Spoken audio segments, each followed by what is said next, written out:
Putri adalah seorang gadis cantik yang baru saja berusia 10 tahun.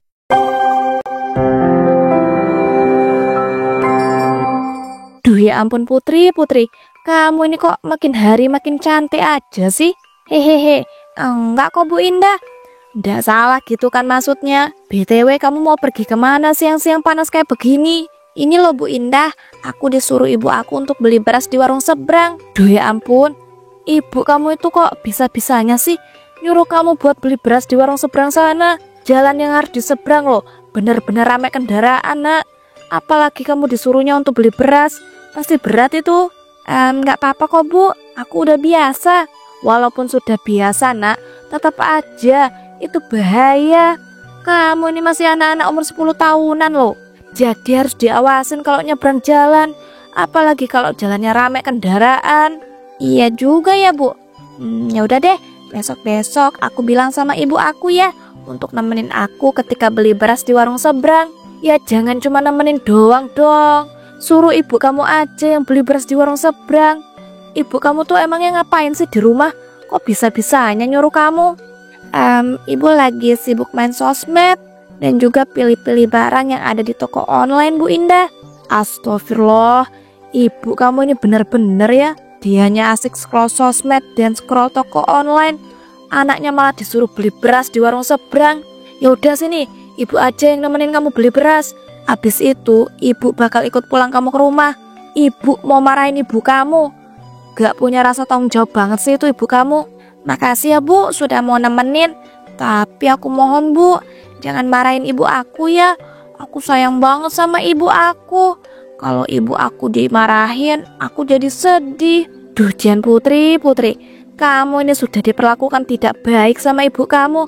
Tapi kamu tetap sayang dan membela ibu kamu. Manalah kamu ini cantik banget. Udah kayak model-model cilik gitu. Andai aja ibu bisa punya anak kayak kamu, ibu pasti bakal rawat dan juga ibu jaga dengan sepenuh hati. Memangnya ibu Indah belum punya anak apa? Belum Putri. Udah yuk sini ibu temenin nyebrang dan beli berasnya. Dan juga biar ibu aja yang bawain berasnya nanti ke rumah kamu. Kamu kasihan keberatan. Setelah berhasil memberi beras, Bu Indah pun ikut Putri pulang ke rumahnya. Alhamdulillah nak, akhirnya kita sampai juga di rumah kamu. Tapi kok ini rumah kamu kayaknya dikunci sih. Ibu kamu beneran di rumah atau enggak nih? Harusnya sih ada Bu, tapi aku nggak tahu juga kalau ibu bakal pergi. Soalnya tadi pas ketika nyuruh aku untuk beli beras di warung seberang, ibu aku masih asik scroll sosmed dan juga scroll toko online. Tiba-tiba bapak Putri pun datang. Assalamualaikum, Bapak pulang. Loh, Putri dan Bu Indah, kalian ngapain ada di depan rumah? Nak, kalau ada tamu itu dipersilahkan masuk, jangan malah dibiarkan di depan rumah seperti ini. Rumahnya dikunci Pak. Gimana coba caranya untuk mempersilahkan masuk Bu Indah? Dan juga ya Pak, Bu Indah itu nggak lagi bertamu kok di sini. Bener Pak apa yang dibilang sama Putri. Ini rumah Bapak kayaknya emang dikunci deh. Dan saya memang tidak niat bertamu. Saya itu cuma mau nganterin si Putri. Walah, jadi begitu toh ceritanya. Emangnya Putri dari mana Bu Indah? Kok sampai harus Bu Indah itu repot-repot anterin segala sih? Si Putri ini loh Pak, tadi disuruh sama istri Bapak untuk beli beras di warung seberang. Bahaya banget loh Pak. Jalan yang harus diseberangi loh, banyak banget kendaraan. Bapak ini sebenarnya tahu ndak sih, anak Bapak ini sering disuruh-suruh untuk hal yang berbahaya sama istri Bapak. Astagfirullahaladzim, saya benar-benar nggak tahu Bu Indah. Ini aja istri saya aja baru ngechat kalau dia bilang dia itu main ke rumah temennya dan rumahnya kosong. Itulah, istri Bapak itu asik main sama teman-temannya, party ndak jelas, dan punya anak bukannya diurusin, malah disuruh-suruh. Mana disuruhnya berbahaya lagi. Bilangin dong Pak sama istrinya supaya tidak melakukan hal itu lagi. Kasihan loh saya tuh ngeliat anak Bapak. Iya Bu, saya paham. Ibu tenang aja ya. Nanti saya tuh bakal memarahi istri saya dan menasehatinya supaya nggak menyuruh anak kami sembarangan lagi. Nah gitu dong. Dan Putri, besok-besok kamu jangan mau ya kalau disuruh sesuatu yang berbahaya lagi sama ibu kamu. Iya Bu Indah, makasih ya. Bu Indah sudah bantuin aku nyebrang dan bantuin aku bawa beras dari warung. Iya sama-sama. Ya sudah, Ibu Indah permisi dulu ya. Kak Tio, saya permisi dulu. Assalamualaikum.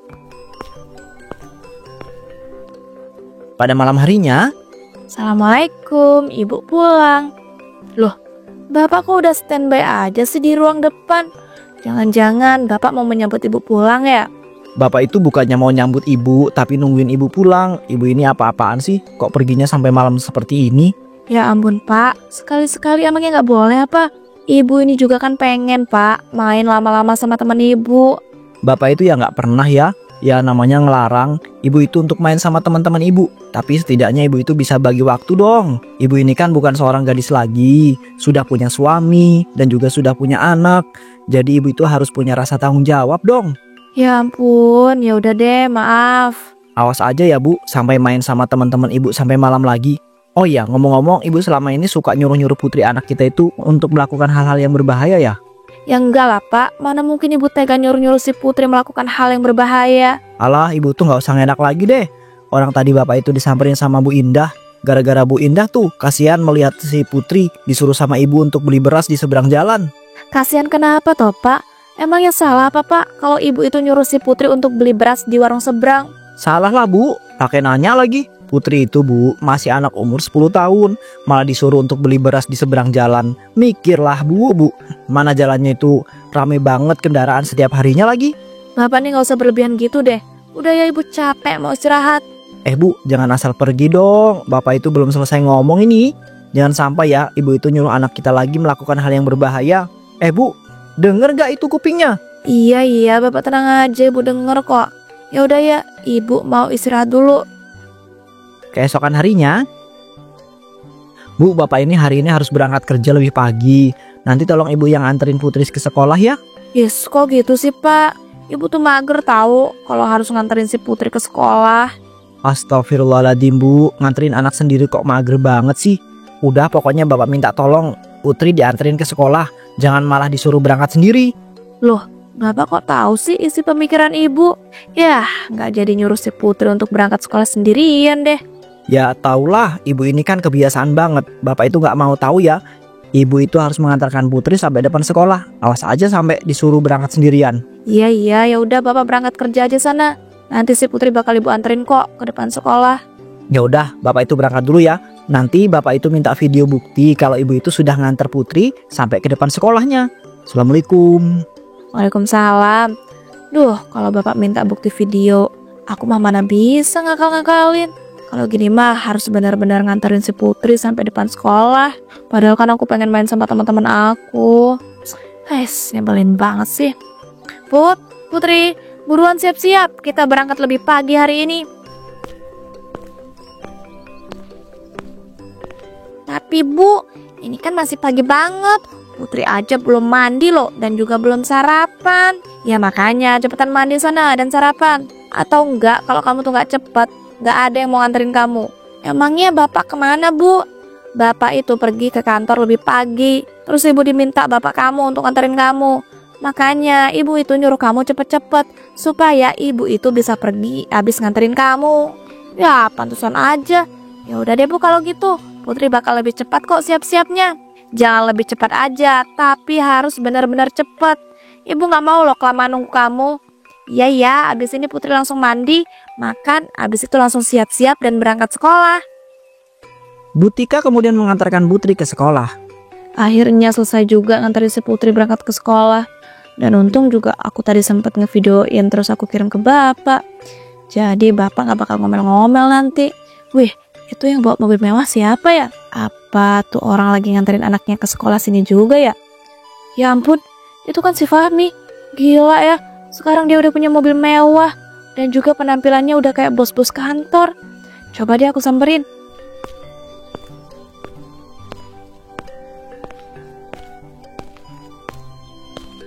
Fahmi. Ya ampun Tika, kamu beneran Tika kan? Teman SMA aku dulu. Iya bener banget. Duh gak nyangka deh ternyata kamu masih ingat aku ya. Masih lah, teman aku yang paling kocak dan suka bercanda kan cuman kamu pas SMA. Oh ya ngomong-ngomong kamu gimana nih kabarnya? Alhamdulillah, kabar aku baik. Kalau kamu sendiri gimana? Alhamdulillah aku juga baik lah. Kelihatannya sih baik banget ya. Soalnya kamu kayaknya udah jadi seorang yang kaya raya. Penampilan kamu aja loh udah kayak bos-bos kantor yang bawa mobil mewah. Alhamdulillah iya, aku emang udah sukses sekarang. Kamu sendiri gimana? Kok penampilan kamu masih biasa-biasa aja sih? Wih, mantap tuh. Kalau aku sih emang masih biasa-biasa aja. Soalnya kan kamu tahu sendiri aku nikah sama si Tio yang saat ini kerjanya itu gajinya pas-pasan. Tiba-tiba Putri kembali menghampiri ibunya untuk meminta uang jajan. Bu, ibu. Ibu lupa loh ngasih aku uang jajan. Ya ampun, kamu nih bisa-bisanya loh udah masuk sekolah balik lagi nyamperin ibu. Cuma minta uang jajan lagi. Ya iyalah bu, hari ini kan aku pengen jajan. Yaudah, nih ambil. Oh iya nak, ini kenalin Om Fahmi. Dia ini teman ibu ketika waktu SMA. Oh alah, jadi om-om kaya raya itu teman ibu toh. Kenalin om, nama aku Putri, anaknya ibu Tika. Oh iya Putri, salam kenal ya. Nama Om ini Om Fahmi. Ya ampun Tika, kamu kok nggak bilang-bilang sih kalau udah punya anak secantik ini? Ngapain aku bilang-bilang? Udah sana Putri, kamu langsung balik masuk ke sekolah. Nanti kamu kena marah loh sama guru kamu. Iya bu. Om Fahmi, Putri masuk ke sekolah dulu ya. Assalamualaikum. Waalaikumsalam. Wih, kamu dia diam-diam udah punya anak aja. Mana anak kamu cantik banget lagi dan juga sopan. Anak kamu itu ya pas banget dan cocok deh jadi sebuah model gitu loh. Mau nggak aku bantuin supaya dia itu bisa jadi seorang model? Bisa dapat uang yang banyak loh kalau dia itu berhasil jadi seorang model. Ih, yang bener kamu. Ya mau lah. Nanti langsung aku kenalin sama teman-teman yang kebetulan dia itu buka usaha pemotretan model gitu. Bu Tika pun kemudian melakukan kerjasama dengan seorang bos yang memiliki usaha pemotretan model yang sudah cukup terkenal. Di siang harinya, Assalamualaikum, Putri pulang. Waalaikumsalam. Loh nak, kamu kok udah pulang aja sih? Ibu kan belum jemput kamu pulang. Ibu mah kelamaan, gak jemput-jemput. Aku nungguin ibu loh, lama banget. Jadi mending aku naik angkot aja daripada kelamaan. Walah, ya udahlah bagus. Tapi jangan bilang-bilang sama bapak ya. Kalau kamu itu pulangnya naik angkot, yang ada nanti ibu kena marah sama bapak. Iya bu, tenang aja. Aku gak akan bilang-bilang kok. Bagus-bagus. Oh iya nak, besok kamu ikut pemotretan jadi model ya. Apa bu? Pemotretan jadi model? Tiba-tiba banget. Dan kenapa aku harus ikut pemotretan jadi model? Udah, kamu tuh gak usah kebanyakan tanya. Kamu turutin aja apa kata ibu. Semua itu ya demi masa depan kamu yang cerah. Emangnya kamu gak mau apa? Mau sih bu, tapi kenapa tiba-tiba banget? Ya karena baru sekarang ibu baru kepikiran untuk jadiin kamu sebagai model cilik. Karena kamu ini kan cantik banget. Ya ampun, ya bu ini ada-ada aja deh. Tapi bu, aku kan juga gak bisa bu jadi model yang dipotret-potret itu. Ya nanti diajarin, tenang aja, gak usah ribet deh. Udah besok tinggal siap-siap aja. sejak saat itu Putri pun menjadi seorang model dan bayarannya dinikmati dan dihabiskan oleh Bu Tika. Duh, aku gak nyangka banget deh. Bayaran Putri menjadi seorang model cilik itu ternyata mahal banget. Jadi aku bisa dapat uang banyak banget. Dan aku gak perlu ngapa-ngapain. Yang kerjakan si Putri. Hahaha, kenapa gak dari dulu aja sih aku jadiin si Putri itu model cilik. Tapi gak apa-apa deh. Yang penting sekarang aku bisa nurutin gengsi, hidup mewah dan juga foya-foya. Selama ini kan aku malu banget. Setiap teman-teman aku beli barang-barang mewah, aku gak bisa. Tapi sekarang aku bisa. Karena penghasilan dari Putri yang jadi model itu banyak banget. Loh, ini bukannya si Fahmi ya? Ngapain coba dia nelpon aku? Halo, assalamualaikum Fahmi. Kamu ngapain sih pakai acara nelpon aku segala? Waalaikumsalam. Emangnya aku itu nggak boleh apa nelpon kamu? Boleh, tapi kok tumben banget sih? Tapi ya pas banget deh, sekalian aku mau berterima kasih sama kamu. Karena bantuan kamu itu Putri anakku itu bisa jadi seorang model cilik yang bayarannya besar banget. Makasih ya Fahmi. Ya sama-sama. Syukurlah kalau anak kamu itu udah bisa jadi model dan dapat bayaran yang besar. Kan emang anak kamu itu cantik banget dan juga cocok untuk jadi model dengan bayaran yang mahal. Iya dong, secara anakku itu emang terlahir cantik. Kan dari gen ibunya. Enggak juga sih. Menurut aku itu anak kamu itu mirip suami kamu. Kalau mirip kamu itu mah gak bakal secantik itu kali. Hah. Ya ampun, mulut kamu nih jahat banget sih ngomong kayak begitu. Tapi ya udahlah, gak apa-apa. Yang penting aku bisa dapat uang banyak dan foya-foya. Dan juga pastinya hidup mewah. Beli barang-barang branded yang bisa aku tunjukin ke teman-teman aku. Loh, uang hasil dari pemotretan si Putri kamu ambil semua apa? Untuk foya-foya dan beli barang branded? Ya enggak dong. Maksud aku tuh uang dari hasil pemotretan si Putri bisa aku tabung setengahnya. Kalau foya-foya mah pakai uangku sendiri. Walah, bagus deh kalau gitu. Ngomong-ngomong, kamu itu udah tahu kan kalau anak kamu itu kerja jadi seorang model kecil? Hehehe, belum. Kebetulan ya suami aku itu berangkat dinas keluar kota sekitar sebulanan gitulah. Ya aku belum sempet lah ngasih tahu. Soalnya dia itu udah keburu pergi dinas keluar kota. Ya ampun, seharusnya kamu itu kasih tahu lewat telepon atau juga chat kek. Maksud aku itu biar nggak terjadi sebuah masalah. Takutnya nanti suami kamu itu nggak setuju lagi. Iya, tenang aja, ntar aku pasti bilang kok sama suami aku. Beberapa hari kemudian di tempat pemotretan Putri. Bu, aku mau berhenti aja di model cilik. Rasanya capek banget loh Bu, harus dipotret setiap hari. Aku gak kuat. Kamu ini ngomong apa sih? Gak boleh. Pokoknya kamu itu gak boleh berhenti jadi model cilik. Kamu gak ingat apa? Kamu itu jadi model cilik supaya masa depan kamu cerah. Tapi Bu, aku gak kuat. Aku juga kan masih umur 10 tahun. Mana ini pemotretannya tuh udah kayak pemotretan orang dewasa yang full time.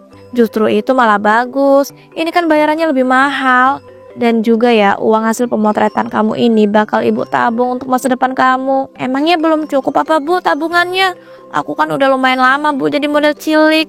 Jadi seharusnya uang tabungannya udah cukup lah Bu. Belum toh nak, kamu ini ya ampun. Udah sana, kamu itu pemotretan lagi. Nanti bisa kena marah loh sama bos. Ntar takutnya gajinya malah dipotong. Tapi Bu, aku kecapean. Duh Bu, mana kepalaku rasanya sakit banget. Ampun Putri, kamu tuh jangan malah tidur dong di lantai. Putri, ya ampun pakai acara pingsan lagi nih anak. Alay banget dan nih anak. Padahal kan cuma kerja jadi model cilik. Kok sampai pingsan dan sosokan kecapean sih? Ada. Tapi udahlah, mending langsung aku bawa ke rumah sakit aja. Saat di rumah sakit, Dok, gimana keadaan anak saya? Itu anak saya beneran sakit kah? Atau dia cuma pura-pura doang? Anak ibu benar-benar sakit Bu. Akibat kecapean. Sebagai orang tuanya ibu harus membatasi kegiatannya supaya tidak terlalu capek dan tidak terlalu kebanyakan pikiran. Kalau sudah sampai tahap pingsan karena kecapean itu sudah sangat parah Bu. Ibu itu harus kurangin kegiatan anak ibu ya. Walah, iya ya dok. Tenang aja, ntar kegiatannya bakal saya kurangin kok. Lebay banget sih si Putri ini. Bisa-bisanya coba kegiatan cuma sekolah dan juga jadi model cilik aja sampai kecapean dan pingsan. bagus. Kalau begitu saya tinggal dulu ya. Nanti jangan lupa anak ibu ditemani dan diberi asupan yang bergizi supaya tenaganya itu bisa cepat pulih. Iya dokter, siap. Duh, sial banget sih. Ini kalau si Putri nggak full pemotretan hari ini, kemungkinan gajinya bakal dipotong. Ntar coba izin aja dulu deh, siapa tahu kan bisa dapat keringanan. Tapi ya mau gimana lagi, dia juga udah sakit. Udah, mending aku shopping-shopping aja biar nggak bete. Si Putri ini kan pasti dijagain di rumah sakit kan, sama suster ataupun dokternya. Seharusnya aku tinggal shopping-shopping nggak apa-apa. Bukannya menemani anaknya yang sedang sakit, Butika malah asik shopping-shopping barang-barang branded untuk menuruti gengsinya. Loh, Butika? Kok Butika malah shopping-shopping sih? Bukannya katanya anaknya Ibu Tika itu masuk rumah sakit ya? Loh, emangnya salah apa kalau saya shopping-shopping? Lagian ya anak saya di rumah sakit itu dijagain kok sama suster dan juga dokter. Jadi Bu Indah itu nggak usah ikut campur urusan orang. Bu, saya tuh bukannya mau ikut campur, tapi kan seharusnya ibu itu menemani anak ibu di rumah sakit. Ini kok malah shopping-shopping dan beli barang-barang branded. Halah, jadi orang banyak omong banget sih. Minggir-minggir, saya mau lewat. Astagfirullah. Duh, Jan, kok ada ya seorang ibu yang tega meninggalkan anaknya yang sedang sakit di rumah sakit sendirian, dan dia malah shopping-shopping untuk nurutin gengsi. Tidak bisa dibiarin ini. Aku harus laporin ke suaminya. Untung aja aku masih punya nomor telepon suaminya itu. Udahlah, aku langsung telepon aja. Assalamualaikum Pak Tio. Waalaikumsalam. Ada apa Bu Indah? Nggak biasanya Bu Indah itu nelpon saya. Ini loh Pak, saya tuh udah sangat tidak tahan dengan kelakuan istri Bapak. Dan juga saya tuh kasihan banget loh sama anak Bapak. Asal Bapak tahu ya, selama ini loh anak Bapak dipaksa jadi model cilik sampai kecapean dan masuk rumah sakit Pak. Saya ini loh selama ini diam-diam memperhatikan kegiatan anak dan istri Bapak. Makanya Pak, saya tuh tahu semuanya. Dan juga ya, saya tuh punya kok bukti video kalau Bapak nggak percaya. Astagfirullahaladzim, yang benar Bu. Beneran Pak, makanya saya bilang saya itu punya bukti video. Ya ampun, kenapa istri saya itu tega banget ya melakukan hal itu sama anak kami? Saya itu baru tahu loh Bu, kalau anak kami itu Putri dipaksa jadi model sama ibunya. Mungkin ya Pak, istri Bapak itu mau menuruti gengsinya yang pengen hidup mahal dan juga foya-foya. Makanya istri Bapak tuh rela si Putri dijadikan model cilik. Secara kan anak Bapak itu cantik banget dan kemungkinan bayarannya pasti besar Pak. Udah Pak, daripada Bapak bersedih, mending Bapak langsung pulang. Kasihan loh anak Bapak di rumah sakit sendirian. Iya Bu, saya itu bakal langsung pulang dari dinas deh. Makasih ya Bu buat informasinya. Sementara itu Bu Tika melanjutkan shopping-shopping barang branded di sebuah mall. Duh ya ampun, enaknya habis ini beli barang branded apa lagi ya? Aku beli tas branded sama jam branded aja nggak sih? Tapi aku mau beli yang limited edition sekalian. Duh, tapi kan yang jual tas branded ada di lantai atas. Ya udahlah, gas aja. Daripada ntar aku bete kan. Apalagi aku juga habis ini harus ke rumah sakit nganuin si anak alay itu yang mudah sakit. Kalau gitu aku langsung naik lift aja deh. Kalau nggak salah lantai 10 ya. Gas, aku pencet lantai 10. Loh. Ini kok tiba-tiba liftnya tiba-tiba nggak gerak naik ke atas lagi sih? Padahal kan ini baru lantai 7. Duh ya ampun, ini liftnya kenapa lagi? Dan pintu liftnya nggak bisa kebuka. Oksigennya kok makin menipis ya?